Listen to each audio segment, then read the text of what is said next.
अस्सलाम वालेकुम नाज़रीन, मैं सैयदा ज़ायरा आबिदी आपकी मेज़बान आज आपकी खिदमत में एक बहुत ही मशहूर और मारूफ शख्स की वो लाई हूँ पोस्ट। अबू रेहान मोहम्मद बिन अहमद अल बैरूनी अल मारूफ अल बैरूनी। बिस्मिल्लाहिर्रहमानिर्रहीम। रब्बे शरह ली सदरी व यस्सिर ली अमरी वहलुल उक़दतम मिन लिसानी यफ़क़हू क़ौली। बिस्मिल्लाहिर्रहमानिर्रहीम। अल्लाहुम्मा सल्लि अला मुहम्मदिन व अला आलि मुहम्मदिन कमा सल्लैता अला इब्राहीम व अला आलि इब्राहीम इन्नका हमीदुम मजीद। अल्लाहुम्मा बारिक अला मुहम्मदिन व अला आलि मुहम्मदिन कमा बारकता अला इब्राहीम व अला आलि इब्राहीम इन्नका हमीदुम मजीद। इनकी पैदाइश 5 सितंबर 973 ईस्वी और वफात की तारीख है 13 दिसंबर 1048। ये एक बहुत बड़े मुहक्किक और साइंसदान थे। इसके अलावा भी इनके पास बहुत उलूम थे, बहुत उलूम के माहिर थे। ये काश शहर से है, कास दरियाए जीजून यानी दरियाए आमू के मशरिकी किनारे पर वाक़े बैरून नामी एक बस्ती में पैदा हुए। इसी बैरून नामी बस्ती के सबब इनका नाम अल बैरूनी इनके नाम के साथ लाहका बन गया इनका। यहाँ पर ये एक यतीम बच्चे की हैसियत से परवरिश पा रहे थे। नाम मोहम्मद बिन अहमद था और ये बच्चा शुरू से ही कुदरती मनाजिर का दिलदादा था। ये दिन भर बागात में फिरते, खूबसूरत पहाड़ों पर चढ़ जाते, सहरा में दौड़ते और शाम के वक्त घर लौट आते। जब घर लौटते तो उनके हाथ में ये खुशबूदार पौधा होता है रेहान। मुझे नहीं मालूम कि इसको किसी दूसरे नाम से क्या कहते हैं, लेकिन ये होता बड़ा खुशबूदार है। ये रेहान की कोपलों और टहनियों का एक गुलदस्ता लेकर आते और एक प्याले में सजा देते। जब हवा चलती तो इस गुलदस्ते की खुशबू इनके घर को मुअत्तर कर देती। इसीलिए इनकी वालदा इनको अबू रेहान कहकर पुकारती थी।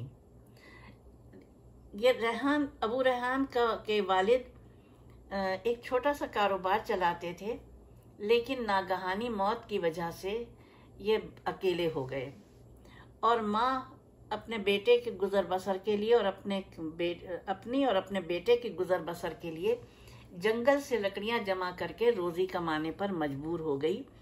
इस काम में ये अल बैरूनी भी अपने वालदा का हाथ बटाने लगे। एक रोज का जिक्र है कि वो बाग में फिर रहे थे कि नबातात के एक यूनानी आलिम से मुलाकात हो गई। हुआ यूं कि उन्होंने इस यूनानी आलिम को देखा। वो बाग में फूल तोड़ रहे थे और जंगल के दरख्तों के नीचे पौधों को काट रहे थे। ये पहुंच गए उस यूनानी आलिम के पास और एहतजाज करते हुए कहने लगे, जनाब, आप इन फूलों को क्यों तोड़ रहे हैं और पौधों को क्यों काट रहे हैं? क्या आप मेरी तरह इनको काटे बगैर, इन्हें जिंदगी से महरूम किए बगैर इनकी तस्वीरें नहीं बना सकते हैं? ये सुनकर यूनानी आलिम हंसने लगे और कहने लगे, बेटा, मैं इन फूलों और पौधों को इल्म की खातिर जमा कर रहा हूँ। इन पौधों से और फूलों से मैं बीमारियों का इलाज तैयार करूंगा, दवाएं तैयार करूंगा। अल बैरूनी खुशी से चीखे, तो क्या आप नबातात के आलिम हैं? यूनानी आलिम ने कहा, हाँ मेरे बेटे, मेरा ख्याल है तुम्हें फूलों और पौधों से बहुत मोहब्बत है।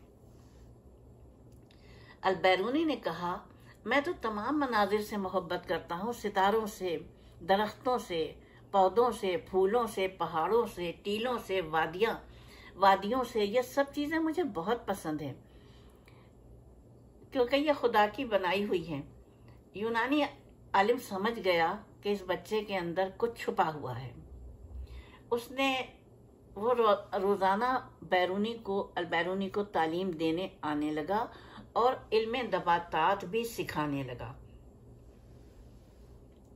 इस वक्त अल बैरूनी की उम्र 11 साल थी। 3 साल और गुजर गए और बैरूनी 14 बरस के हो गए। इस दौरान उस यूनानी आलिम के की सोहबत में इन्होंने यूनानी ज़बान सीखी और सिरियानी ज़बान सीखी। न सिर्फ सीखी बल्कि महारत हासिल कर ली और यूनानी इल्म से पौधों की दुनिया के बारे में बहुत कुछ इल्म सीख लिया।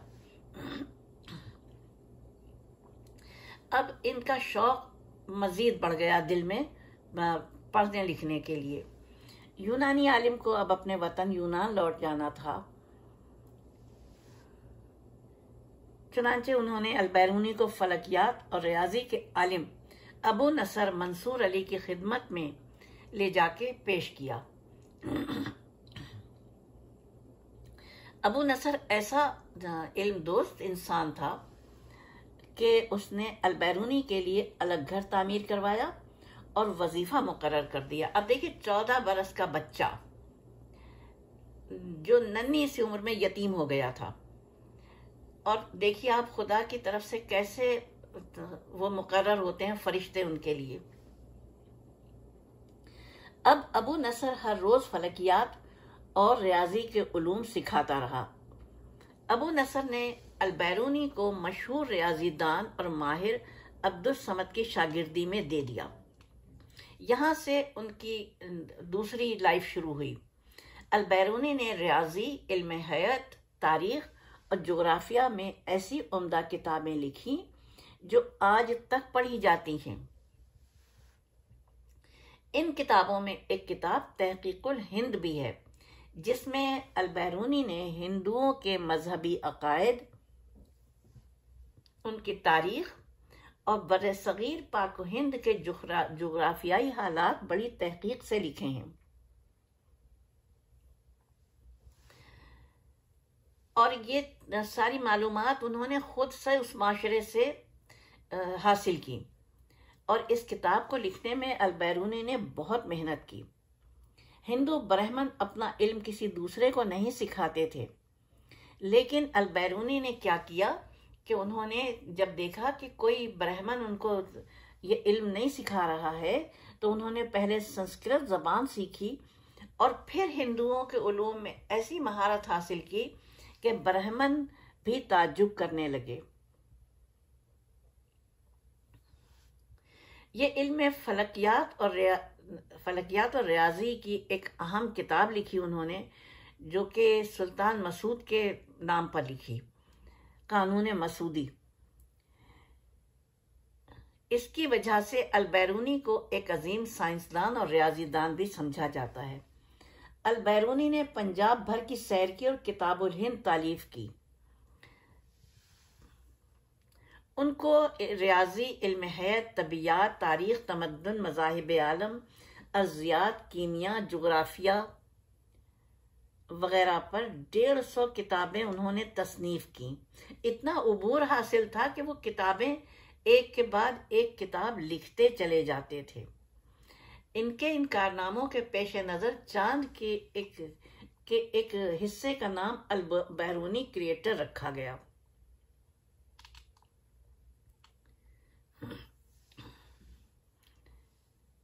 इसके अलावा दिलचस्प इल्मी, तारीखी और मजहबी और फलसफियाना भी किताबें लिखी, और जहां तनकीदी अंदाज अख्तियार करना था वहां तनकीद भी की।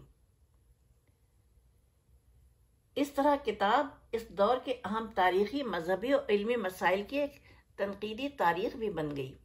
खुशकिस्मती से इस अजीम किताब का उर्दू जबान में तर्जुमा हो चुका है, और इस किताब के तर्जुमे की सादत डॉक्टर सैयद अली रजा नकवी को हासिल हुई है।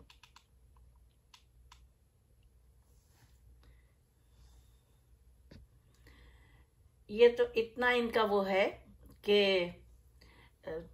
बस आप पूरी किताब इन मकाला लिखिएगा ना तो वो भी कम पड़ेगा। फिर भी मैं थोड़ा सा और देने की कोशिश करूंगी। वो अपने उसमें लिखते हैं कि हिंदू मजहब को दुनिया का कदीम तरीन मजहब कहा जाता है, और बहुत से लोग इस मजहब को सनातन धर्म संस्कृत में जबान में कहते हैं।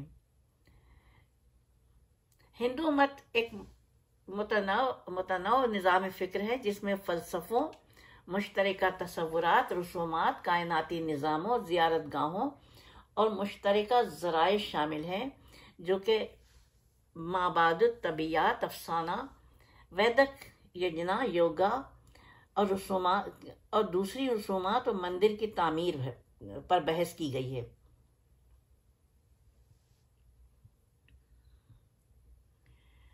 इसके अलावा वो बताते हैं कि मोकश जज्बात से आज़ादी, जैसे कि आपने उनका देखा होगा गांधी जी का, आज़ादी और मौत, संसार, हिंदू मत अबदी फ़राइज़ का तयन करता है, जैसे ईमानदारी, जानदारों को नुकसान पहुंचाने से परहेज करना, सब्र, तहम्मुल, ज़ब्त नफ्स, नेकी और हमदर्दी और दीगर। इसके अलावा आग की रसूमात, हौमा, हवन, अकीदत, रोज़ा, मंतिर, मराकबा, ध्यान, कुर्बानी, याजना, खैरात, दाना, बेलौस खिदमत, सेवा, सीखने और इल्म जना, सहीफ़ों की तिलावत, परवाचना, अपने आबा व अजदाद को अकीदत पेश करना, शराधा।